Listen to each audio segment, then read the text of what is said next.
Contract वाली बहू। नरेश की माँ अपने बेटे से मिलने दिल्ली आ रही है। इस बात का पता चलते ही नरेश के दिल में हलचल मच जाती है। नरेश अपनी माँ के स्वागत की तैयारी में लग जाता है। साथ ही उसे डर भी सताने लगता है कि उसकी माँ कहीं अपनी पुरानी जिद पर फिर से बैठ ना जाए। हे भगवान, इस बार बचा लो। अगले साल पक्का माँ की जिद पूरी कर दूंगा। तभी दरवाजे की घंटी बजती है। नरेश दरवाजा खोलता है तो सामने अपने मकान मालिक को देखकर हैरान हो जाता है, क्योंकि उनके साथ एक सुंदर सी लड़की भी थी। अब नमस्ते अंकल, कुछ काम था, मुझे बुला लेते। आपने क्यों कष्ट किया? अरे नहीं नहीं, इसमें कष्ट कैसा। मैं तो बस तुम्हें रीना से मिलवाने आया था। आज से रीना तुम्हारे साथ इसी फ्लैट में रहेगी।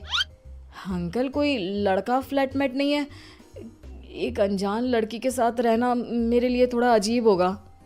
देखो नरेश, मैं तुम्हें पहले भी बता चुका हूँ कि इस फ्लैट में तुम्हें किसी ना किसी के साथ एडजस्ट करना ही होगा, या फिर तुम अकेले पूरे फ्लैट का किराया दे दो, मैं किसी को नहीं रखूंगा। नरेश अपने मकान मालिक की बात सुन के रीना के साथ रहने के लिए तैयार हो जाता है, पर अंदर ही अंदर उसे ये बात खाने लगती है कि वो अपनी माँ को क्या जवाब देगा जब उसकी माँ रीना के बारे में उसे पूछेगी। दिन बीतने लगते हैं। नरेश और रीना अच्छे दोस्त भी बन जाते हैं, पर अभी भी नरेश अपनी प्रॉब्लम का सॉल्यूशन नहीं ढूंढ पाता। एक दिन नरेश बहुत परेशान सा बैठा होता है। तभी रीना उसे पूछती है, क्या हुआ नरेश, तुम काफी परेशान लग रहे हो, सब ठीक तो है ना? हाँ सब ठीक है, बस एक छोटी सी प्रॉब्लम है।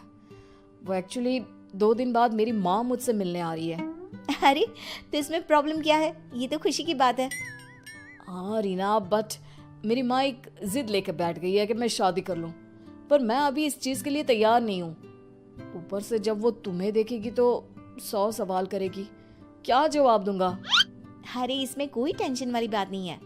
मेरे पास ना इस प्रॉब्लम का सलूशन है, जिससे ना तुम्हें शादी करनी पड़ेगी और ना ही तुम्हारी माँ मेरे बारे में कुछ पूछेंगी। रीना की बात सुनकर नरेश सोच में डूब जाता है।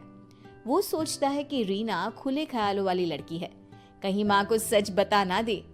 नरेश को सोच में डूबा देखकर रीना कहती है, अरे क्या हुआ, किस सोच में पड़ गए? डोंट वरी, जैसा तुम सोच रहे हो ना वैसे कुछ भी नहीं है। मेरे पास एक प्लान है। मैं कुछ समझ नहीं पा रहा हूँ, कैसा प्लान? मैं समझाती हूँ। हम ना एक कॉन्ट्रैक्ट मैरिज कर लेते हैं। फिलहाल मेरे पास जॉब नहीं है, तो तुम इस रूम का किराया दे देना जब तक तुम्हारी माँ यहाँ रहेंगी, सिर्फ तब तक। और तुम अपनी माँ से कह देना कि मैं तुम्हारी पत्नी हूँ, इससे वो मेरे यहाँ रहने पर कोई सवाल भी नहीं करेंगी। अरे बात तुम्हारी ठीक है, पर माँ से झूठ बोलना, ना ना बाबा, मैं ये रिस्क नहीं ले सकता। कोई और आइडिया दो ना तुम। देखो मंजूर हो तो बोलो, वरना सच बता दो, मुझे कोई प्रॉब्लम नहीं है।